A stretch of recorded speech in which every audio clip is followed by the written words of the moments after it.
Hey, welcome to my channel. It's High Fantasy Guy. I just wanted to do a review about some books that I grew up reading quite a bit. Is the Wheel of Time series, written by Robert Jordan, continued by Brandon Sanderson. Honestly, I know a lot of people don't exactly like getting high and reading. That's not their cup of tea, but for me it's something I enjoy and I do factor that in when I like to review things. So, I would like to do just like a little PSA about the books. Most of the people I've talked to, although very few in number in real life, about Wheel of Time, it's usually none of them finish the series. They always stop because Brandon Sanderson took over and they just don't want to lose the magic of Robert Jordan's writings. But for me, like, when I first got to the book written only by Brandon Sanderson, I remember reading the first chapter and I was just so like, oh, this isn't anything like Robert Jordan. I don't like this. It's nothing like the story I love. And so it's one of those things where, pass by a couple of hours of grumbling under my breath. And I get up to go to the bathroom and I come back and I pick up the book. I'm like 3 chapters in. It's one of those things where I looked at the cover and I realized, oh yeah, this isn't written by Robert Jordan, it's Brandon Sanderson. He did such a good job at just transitioning the story. He did it phenomenally. So for anybody who's on the fence about finishing the series, definitely finish it. Brandon Sanderson has a lot of work under his belt that's just awesome.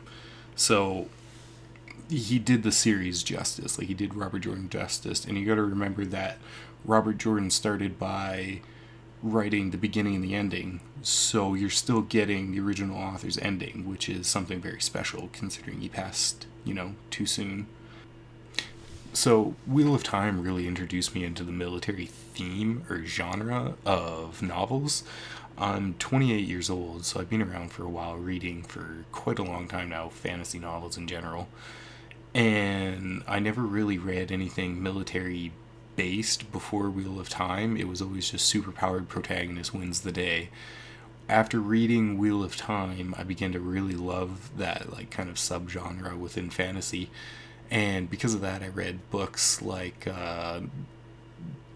Game of Thrones series and everything. I read all those, just loving the interpersonal perspectives of everybody involved in the military fighting, and I don't know, becomes kind of a chaotic mess if it's not done right, but when everything's clear and concise and you know exactly which character's talking on which side, it becomes really enjoyable to read these types of stories. And it all started off with just reading Matt and his first battle there, and just the way it all plays out. I thought it was just wonderful reading from everybody's different perspectives, reading how he takes control, how he commands and leads.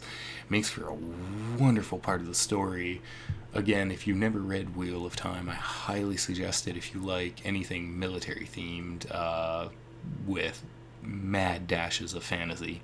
There is a lot of fantasy topped on top of that military stratagem. So my reviewing criteria is based mainly on feelings towards characters and overall environment, depending on what kind of novels I'm reading. If I'm reading Asian light novels, you kind of have to do away with any points you would award or take away on environment, because they do not write about that at all. It's You never get the grand scale of Wheel of Time when it explains him going into the first city, and it explains the city in such detail that you're actually transported there. You're looking at the city. Asian novels don't do that, and I have read a lot of them, so I gotta separate the two categories. It makes reviewing just purely based on my feelings, so that way I can kind of get, yeah, like just feelings based on characters. That's basically how I do this. For me, I really connect with the characters throughout Wheel of Time. I think anybody would, given the length of the series.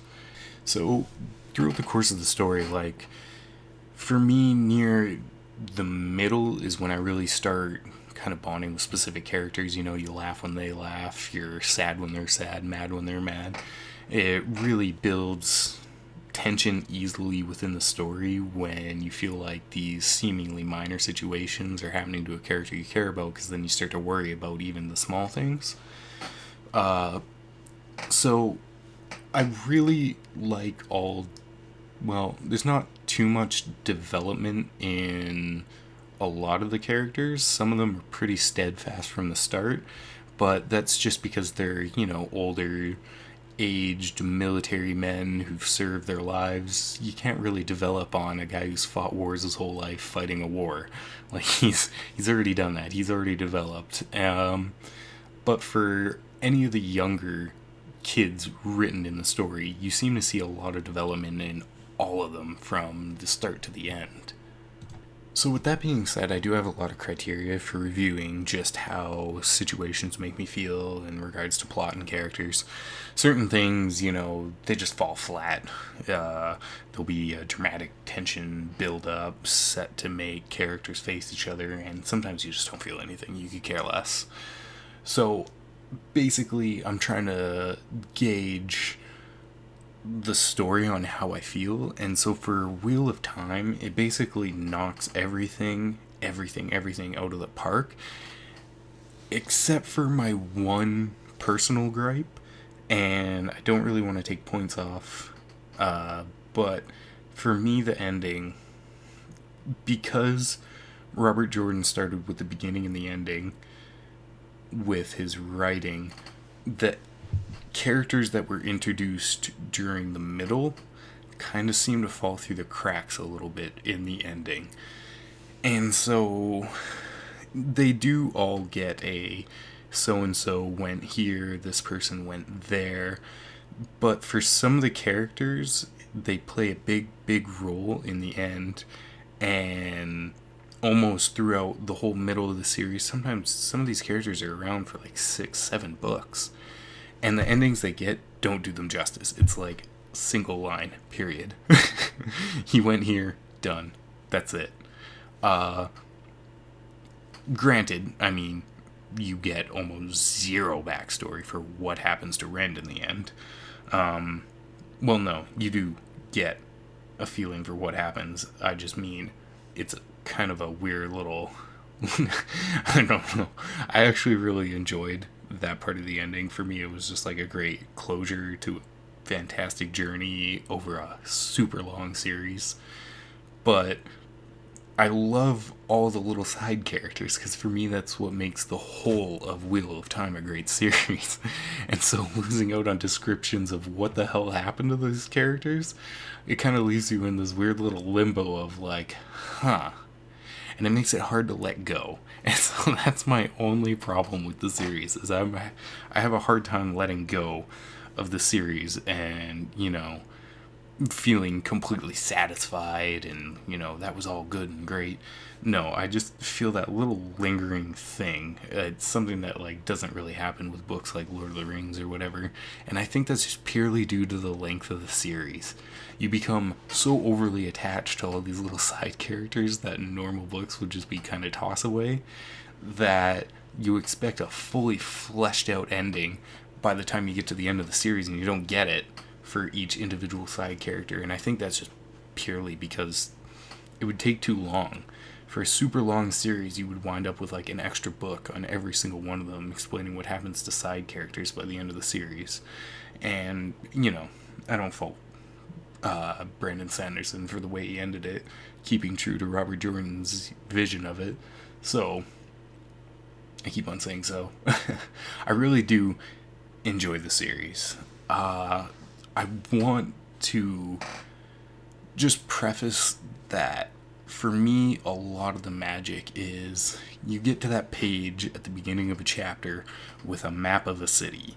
You get the character entering the city, explaining the marvels and the beauty of the architecture, the way the streets are, the people, the dress that the people are wearing. You get little customs and everything, and every step of the way as he's explaining landmarks and where he's going, you can continuously flip back to that first page of that chapter and look at a map of the city. That for me added such a huge level of immersion. And all throughout the series, you can do the exact same thing with the front of the book, wherever you are in the story, and look at the map of where they are.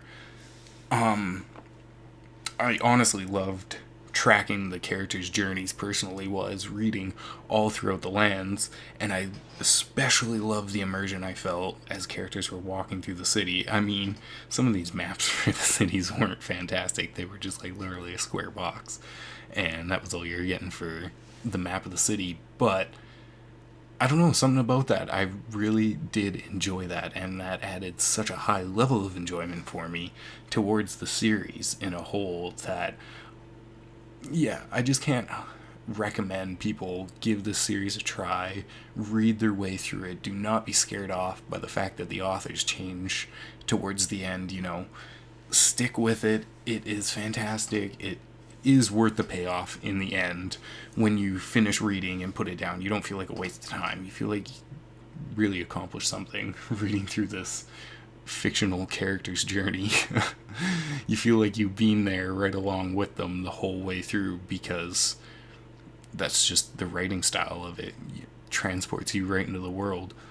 So I want to give this series pretty high. I would like to say it's about 9 out of 10 for me. So I do understand I should probably give better explanation of how I reach 9 out of 10. I do keep a notebook with me as I read, and every once in a while, you know, I'm after the end of each chapter, sometimes even right in the middle of a chapter, I'll have a specific feeling for a character, like, oh, I feel angry, so I'm like, okay, well, I feel something for the character, so that's a point towards just how the author's able to suck me into the character's world.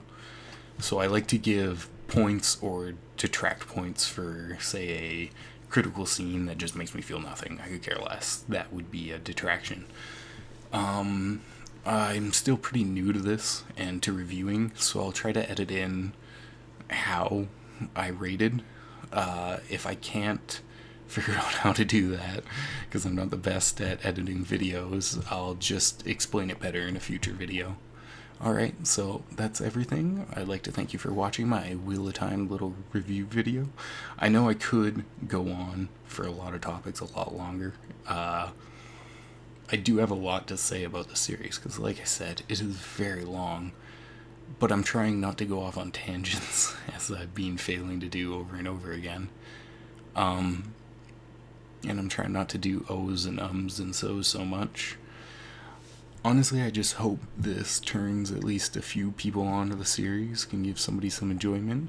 Certainly more than a few months of reading material when you consider how long they are. Even if you binge read them, it's still going to take you weeks. That's probably at the least. Well, anyways, hope you enjoyed the video. Hope somebody reads it after watching this.